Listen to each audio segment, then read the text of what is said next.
All right, we're gonna do radical functions. So it's gonna be great. I'm excited. Basically, we're gonna just start looking at radicals and what they look like when we graph them. So we're gonna make a little table of values, good old table of values for y equal x, and then we're gonna compare it to the square root of x. We're gonna sketch them, see what we notice, blah blah blah. So here we go. Real fast for y equal x, so that's fairly straightforward. Y equals x, so whatever x is, y is. Let's do that. So this one we can just fill in. I'm just gonna write that as -1/4. So that's easy peasy lemon squeeze, okay? So that's the line that goes like this, right? And I'll go graph it on the computer because I can get a straighter line. So there's y equal x. So 1, 2, 3, 4, something like that. I'll do it in red. I'll make a thinner line, get some arrows on there. Oh, I have to resketch it. Dang it.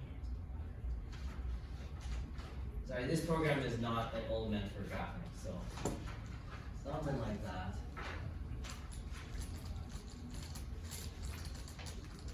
Bring up the properties, make it a little thicker. Okay, geez, there we go. Y equal x. Looks good? Perfect. Let's do the square root of x. So, can we do the square roots of negative numbers? Yes. No, we can't.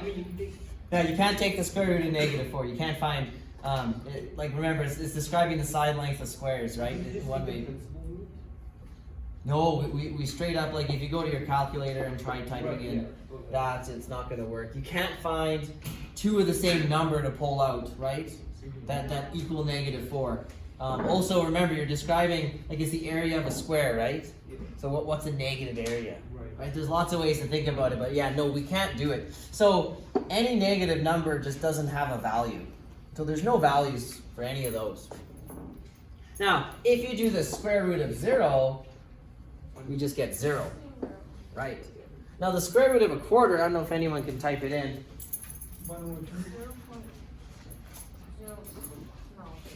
You get like 0.5. Yeah. Wait, are we supposed to know it? Not necessarily. Like, we're just doing this to get a sketch. So like you could use your calculator. Yeah, you wouldn't be expected to necessarily know that. Square root of 1 is just 1, right? 1 times 1. Square root of 2, I do recommend that you actually memorize the square root of 2, just the first few decimals. It just comes in handy for estimating stuff in this course. But 1.41? Perfect. Okay, square root of 3.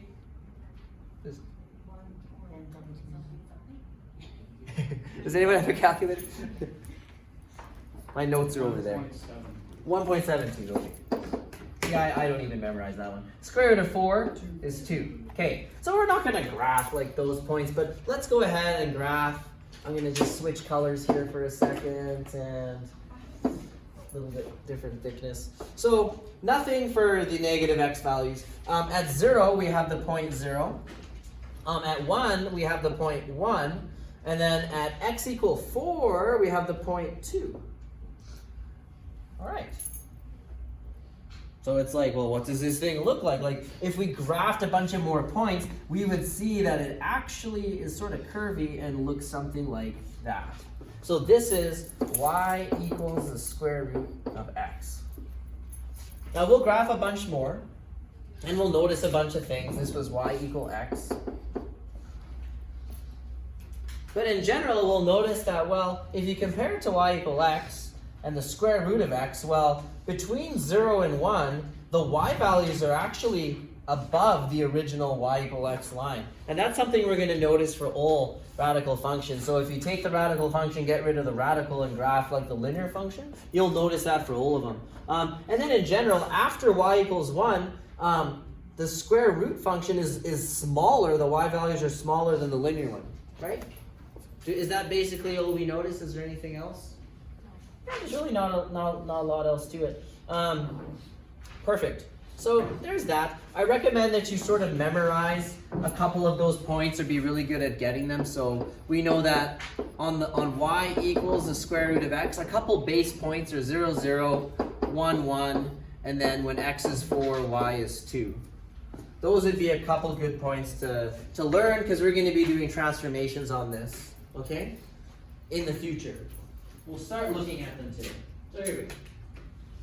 Oh, a bunch of theory to look at. So radical function looks like this, where f of x is a function.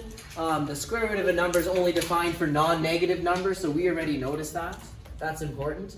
So the domain of any radical function is the set of all x values where f of x is greater than or equal to 0. Here's the graph we just did of y equals square root of x. Yeah, sure, we didn't talk about the domain, but we know now the domain is x is greater than or equal to 0. And the range, if you look at the graph, is y greater than or equal to 0. The range is hard to get for some graphs. So on the exam, like, they will often ask for domain. If you're sketching it, they might ask for range. But range is actually a lot trickier to figure out without actually graphing it. Okay, this isn't so important. You can read it on your own. It's just saying that it starts at the origin. So let's start examining a couple more graphs. So let's look at this one. So y equals the square root of x plus 4, and we'll compare it to the linear graph, x plus 4. So right here is the linear graph, y equal x plus 4. So going through y-intercept of 4, x-intercept of negative 4, and then the radical graph. You guys see it there? If you can highlight it, that would be great. I'm going to do my best. Don't forget the arrow. Couple things to notice.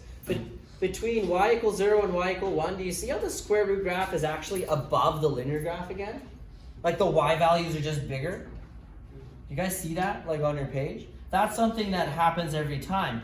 And then after y equal 1, the red graph is below the blue graph, right? So the square root graph is smaller, the y values are smaller.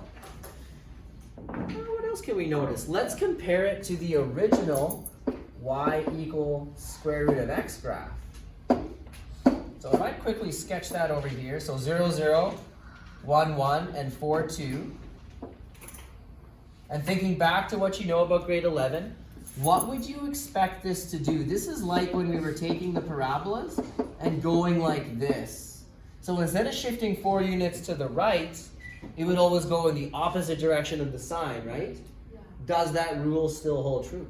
Yeah. It does. Check it out. So here's y equal the square root of x. And oh, look, if I take 0, 0, did the x value go 4 units to the left? 1, 2, 3, 4. It did. This one? 1, 2, 3, 4. There it is. 1, 2, 3, 4. There it is. So the rules that we covered in grade 11 still apply to radicals. Okay, so underneath the square root where it's like with the x variable, you'll always move in the opposite direction of the sign, as long as the coefficient on the x is +1. If it's not, we'll actually learn we're going to pull it out. So actually, perfect. Here's one that I'm talking about. So when we have it like this, and don't worry if this is a bit fast, like we're going to have a whole lesson on just this. I'm just giving you a preview today. We'll graph a couple more. So when this is not +1, you'll pull out whatever it is to make it +1. And then I can see the transformation is I'm expecting to go 2 units to the right. It's always the opposite sign. And there's going to be, this -1 is going to affect the graph somehow. It's actually going to flip it over the y-axis. So let's take a look. So here's negative x plus 2, the line. So here it is. So there's the linear graph. And then comparing it to the square root version of it, well, again, a couple things to notice. I'm going to use a different color. Let's go with blue. So here's the square root graph. See how it's just slightly above the linear graph, that hump? So once again, between y equals 0 and y equal 1, the square root graph will be just above the linear version of it. And then after that, it's going to be lower. So on the exam, they'll give you questions. So they're like, hey, here's a graph. They'll give you this. They'll be like, here's the graph of negative x plus 2. Sketch the square root of it.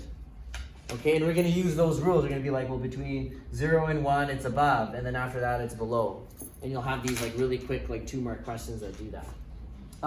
Let's compare this graph, the square root graph, to the original square root of x, which I'm going to do in yellow. Is that going to work? So here's the square root of x. So 0, 0, 1, 1, 4, 2. If you just remember those points. So what happened here? Yeah, two things happened. The negative, I don't know if you remember from grade 11, that flips it over the y-axis. So let's see, what color can I do? Give me a color, red. So it flips, which means that the x value you multiply by -1. So 0, 0 stays there. 1, 1 becomes -1, 1. And 4, 2 becomes -4, 2. Something like that. So this would be the graph of y equals square root of -x. And then what happened? Then we moved 2 units to the right. So if you check this out, it goes 1, 2. So this point, the origin went here. This point here went 1, 2. There it is. So first we do this flip. First we do the reflection, and then we can move to the right or to the left. And again, we're going to be doing this all again. Today's just a preview, so it's like, oh yeah, I kind of remember that stuff. Everyone good? Yeah? Okay. Well, we do summarize it later in the notes, so I think are on this slide actually. So we're going to practice just drawing a couple simple ones. They never get super duper complicated on the exam. I think usually, at most, they'll give you 3 transformations at a time. These ones all have one transformation, and this one has 2 transformations, okay? I might just go, well, we'll see.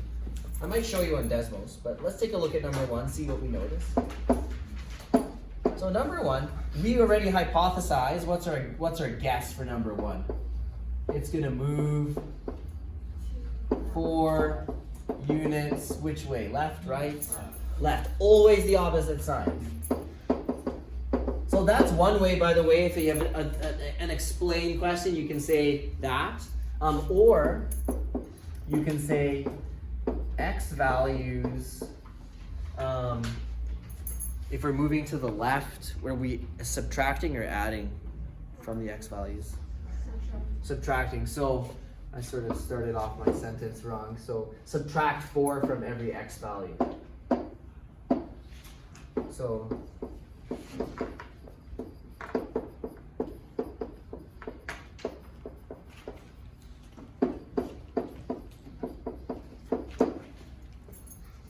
and what I'm talking about always is the original graph. So like that original, 0, 0, 1, 1, and 4, 2. So we take this graph, we subtract 4 units from every x value. So this point is going to go over 1, 2, 3, 4. So that point, I'll do a different color.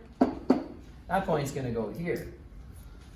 This point is going to go 1, 2, 3, 4. So there it is. It's at -3, 1. This point is it's at 4, subtract 4. Well, there's your y-intercept. Connect the dots. There is the graph of square root of x plus 4. By the way, how easy is it to find the y-intercept? What do? We can plug in x equal 0. If you plug in x equals 0, you get the square root of 4, which is 2. That's always an option. Let's try number 2. So what's going to be our prediction for number 2? Well, let's see. This is just all going back to our grade 11 knowledge. Well, when the number is not inside the brackets, or in this case inside the radical, this is affecting y values. And the y values, what you see is what you get. So if it says -4, it drops the graph down 4 units. If it says +4, like in this one, it makes all the y values go up by 4 units. So you would say move y values 4 units up. Or you could say add 4 to each y value.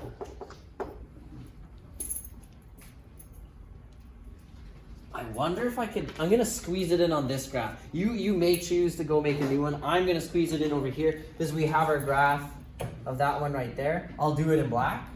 Okay, so this is going to be black line. So every y value just goes up by 4. So this 0, 0 goes up here. This one that's at 1, 1 will go 1, 5. This one here at 4, 2 is going to go 4, 6. So I believe that's 6 right there. So this is the graph of y equals square root x plus 4. The question is -4. Ah! Why did someone stop me? I said up. No. I was thinking of this one because I started talking about it. It's wrong, and I'm not editing it out. Yeah, it's all backwards. It's down. Well, by the way, there's the graph of square root of x plus 4, so that's perfect. Why didn't someone say something? Chen, you're always coming with your anxious questions, and why didn't you say something? Yeah. Linda, you always like correcting me. Why didn't you correct me? I can never really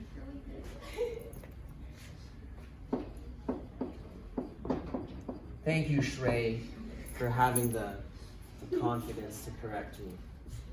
Okay, yeah, so it's -4. We're moving down 4 units. I'm so upset with myself right now.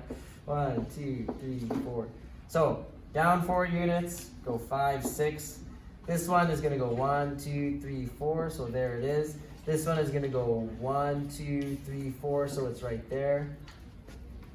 Now for a sketch, that's going to be enough. So this is the square root of x minus 4.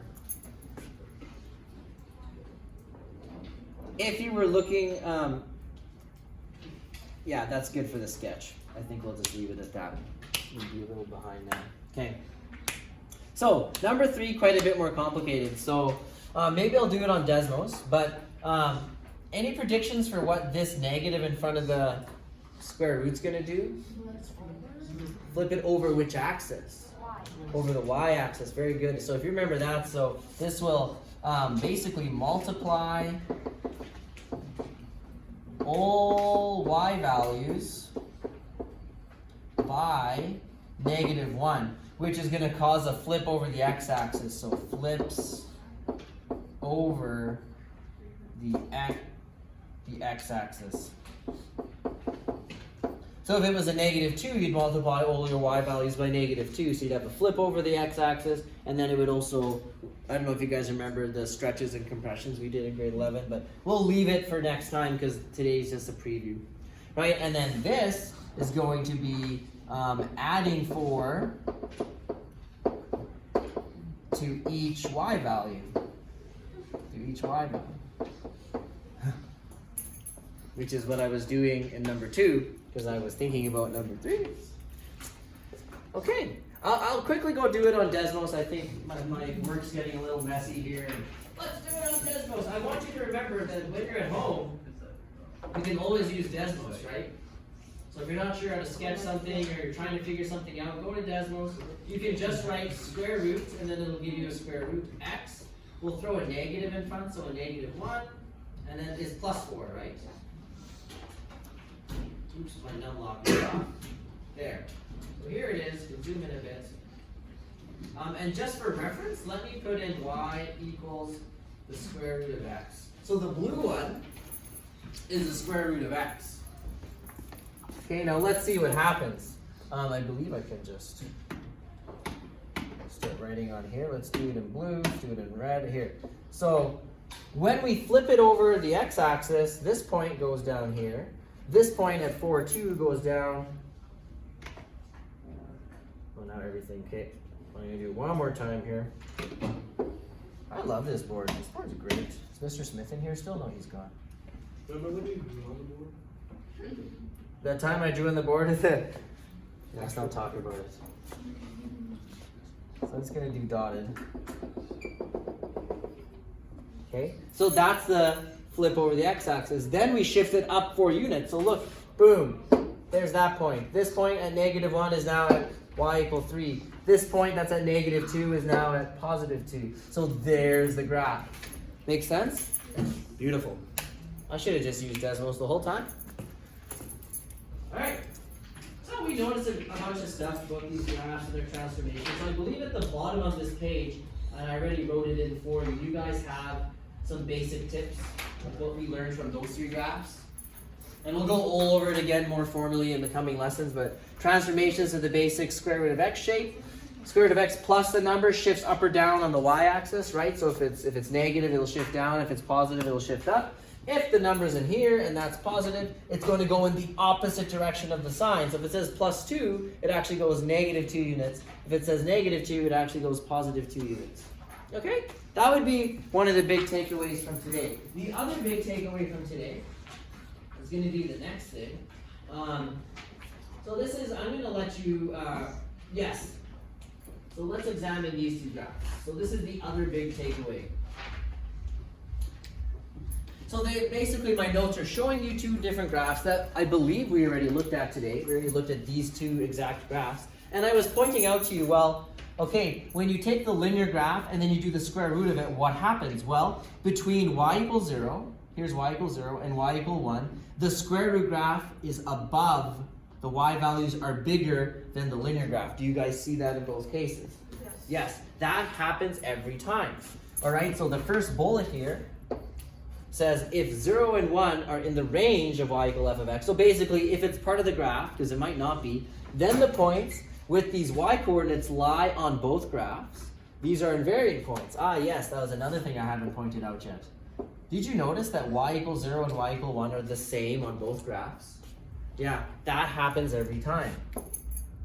If you go back and look at any graph, if the point y equals 0 and y equal 1 exists on both graphs, they are called invariant points because they never change.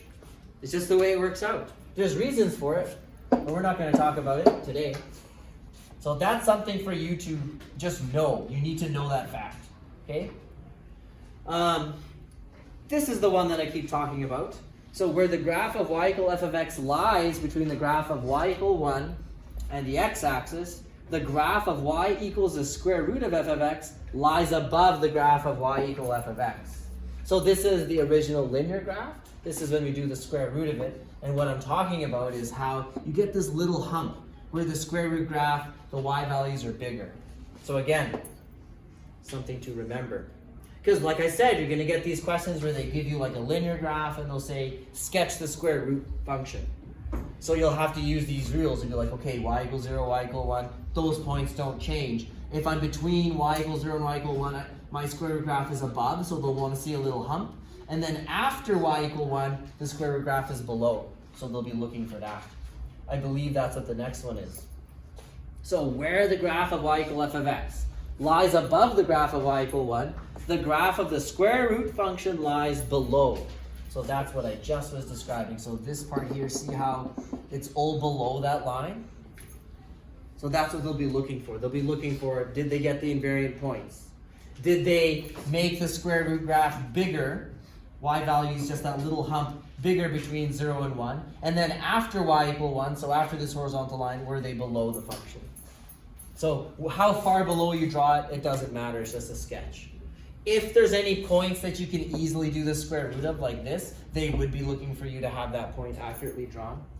Okay, but they don't expect you to know the square root of 5 or the square root of 3 or the square root of 2 or anything like that. Okay? Okay. So memorize this, and I believe there's one more. Oh, yes. We talked about it at the beginning, but I haven't mentioned it since. So where the graph of y equal f of x lies below the x-axis, right? So down here, that's below the x-axis. In other words, these are the negative y values, right? The graph of y equal the square root of f of x does not exist. Right? So there are no negative y values for the square root of x, right? Remember when we drew it on the first slide? Doesn't happen. A square root cannot equal a negative value, right? That's what it's saying. So it can't equal a negative value, right? And because this side is the y side, right? It'll never equal a negative value, so therefore you'll never see anything below that line. When would we see something below that line? If you flipped it, or if you did like a transformation, yeah, then that could happen, but otherwise, no. All right, so you need to memorize those 4 points. So these are the characteristics that can be used to sketch the graph of y equal the square root of f of x. That's it, that's basically the lesson. Like, we'll do some practice now. So let's do a couple of these. To get questions like this on your exam.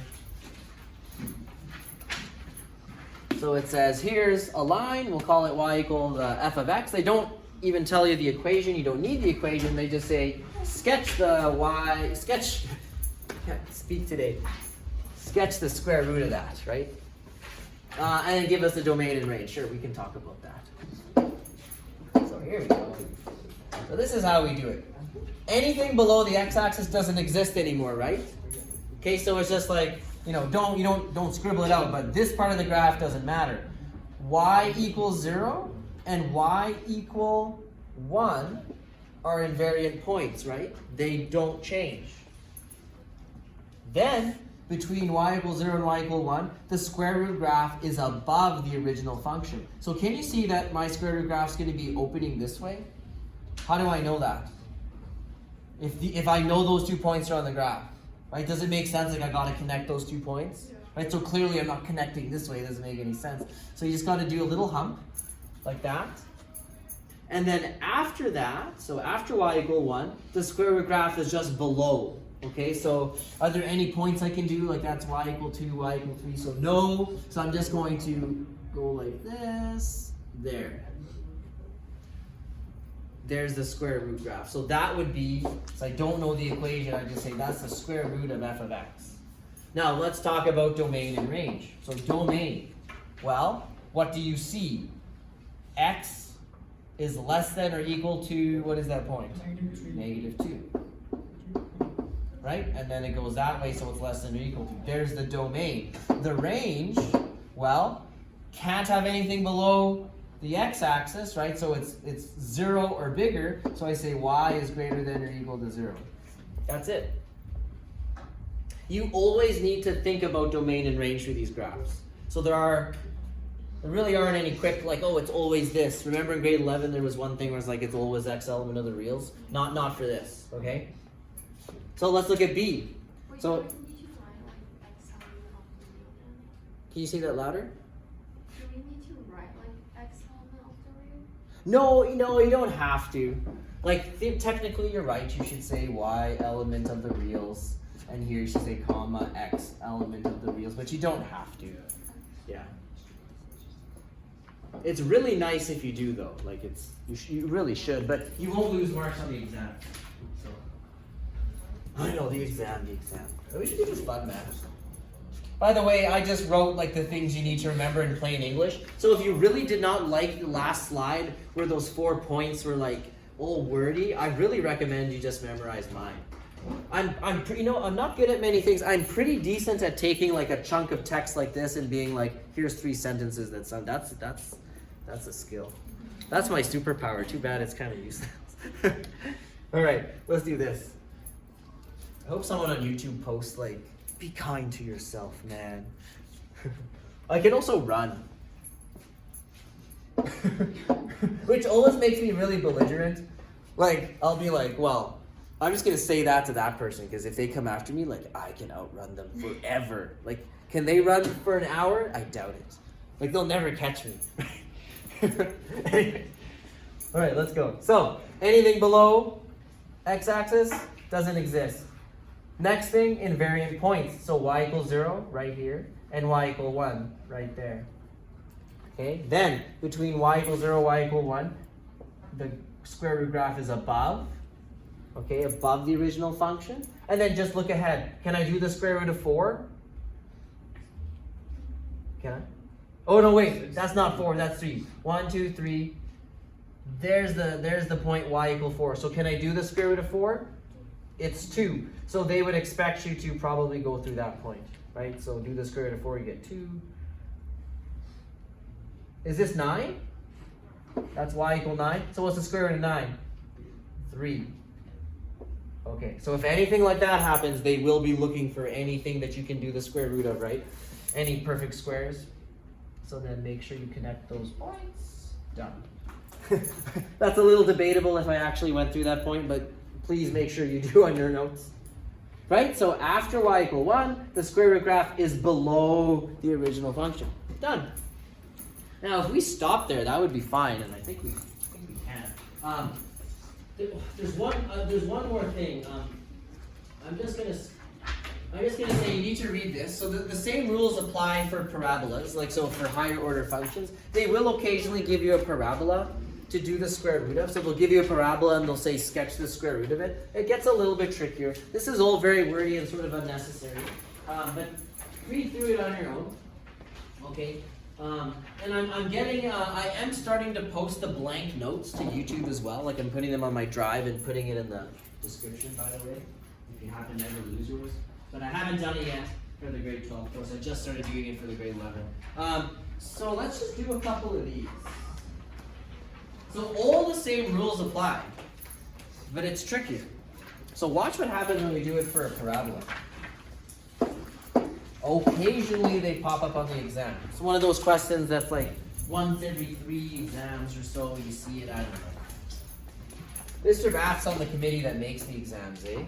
Which is hilarious because my class average is always higher than him. I'm like, don't you know what's on the exam? Like, and he's like, no, I don't remember. I just do it. So let's see. So invariant points, y equals 0, y equal 1. But look, because it's a parabola, there's more. There's y equals 0 over here and y equal 1 over there. Huh. Right? Isn't that weird? Okay. Is there anything else you can do the square root of easily? So if you're looking, okay, so y equal 4 here. So what would that go down to? 2. Okay, so that would go there. This would go there. What about, oh, this is 9. How convenient. So we go down to 3. So what happens? Between y equals 0 and y equal 1, the graph needs to be above. Then we're going to go through these points. Do my best. And then y equals 0, y equal 1, we need to be above. So see the little humps there? There's the square root of, what did they call it? F of x. So that's weird. But that's what it would look like. It would just be this little weird humpy thing. Gets all squished. Right? And nothing below the x-axis, so we ignore anything under there. I say that's sort of tricky, but does it make sense? Yeah? Okay, let's do one more. So again, below the x-axis, we can ignore all that. Look for y equals 0. So y equals 0 and y equal 1. Those are invariant points. They don't move. Now this one's weird because check it out. After that, here's y equal 4. So it goes down to 2.